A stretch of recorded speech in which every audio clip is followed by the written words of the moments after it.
सारी बातों को कूड़ा समझते हैं, सारी बातों को वे हानि समझते हैं।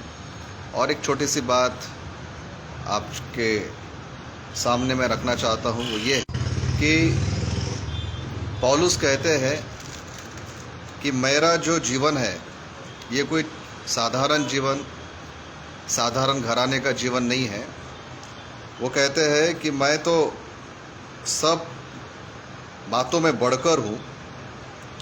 मेरा 8वां दिन खतना हुआ, मैं इज़राइल के वंश का हूँ, बिन्यामीन के गोत्र का हूँ, इब्रानियों का इब्रानी हूँ। व्यवस्था के विषय में अगर मैं कहूँ तो फरीसी हूँ। उत्साह के विषय में यदि कहूँ तो मैं कलीसिया को सताने वाला, और व्यवस्था की धार्मिकता के विषय में यदि कहो तो मैं निर्दोष हूँ। मतलब पौलुस ये कह रहे हैं कि मैं कोई साधारण व्यक्ति नहीं हूँ, मैं कोई छोटा व्यक्ति नहीं हूँ। सब बातों में मेरा जो पोजीशन है, मेरा जो स्टेटस है, मेरा जो लेवल है, ये बहुत बड़ा है। मेरा घराना, मेरा गोत्र और व्यवस्था के को पालन करने के विषय में सब बातों में मैं निर्दोष हूँ। लेकिन वो एक बात बोलते हैं जो कि इन सब बातों को मैं उस एक चीज़ के सामने कूड़ा समझता हूँ, हानि समझता हूँ। सारी बातें एक तरफ, लेकिन जो एक चीज़ को मैं प्राप्त करना चाहता हूँ उसके लिए ये सब बातें जो है मेरे लिए कोई मायने नहीं रखती। और वो बात कौन सी थी? और वो कहते हैं 7 वचन में कि मसीह के लिए मैं इन सब बातों को हानि समझता हूँ। मसीह के कारण, सिर्फ प्रभु यीशु मसीह को प्राप्त करने के लिए वो कहते हैं कि मैं इन सब बातों को हानि समझता हूँ। देखिए, ये इन शब्दों को बार बार वो उपयोग करते हैं। अगर 8 वचन को हम लोग पढ़ते हैं तो कहते हैं कि प्रभु यीशु मसीह की पहचान की उत्तमता के कारण, पहले कहते हैं 7 वचन में कि मसीह के कारण, दूसरी बात वो कहते हैं कि प्रभु यीशु मसीह की पहचान की उत्तमता के कारण, और 8 वचन में नीचे पढ़ते हैं, कहते हैं कि जिसमें मैं मसीह को प्राप्त करूं। मसीह को प्राप्त करने की बात कह रहे हैं। 9 वचन में वो कहते हैं कि मैं उसमें पाया जाऊं, मसीह में मैं पाया जाऊं।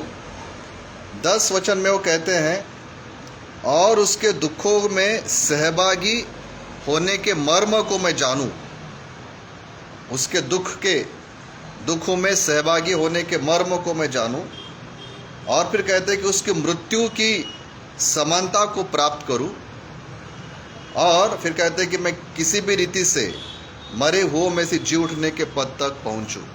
तो एक छोटी सी बात आज के बाइबल अध्ययन के लिए ये है कि हमारे पास घमंड करने के कई कारण हो सकते हैं।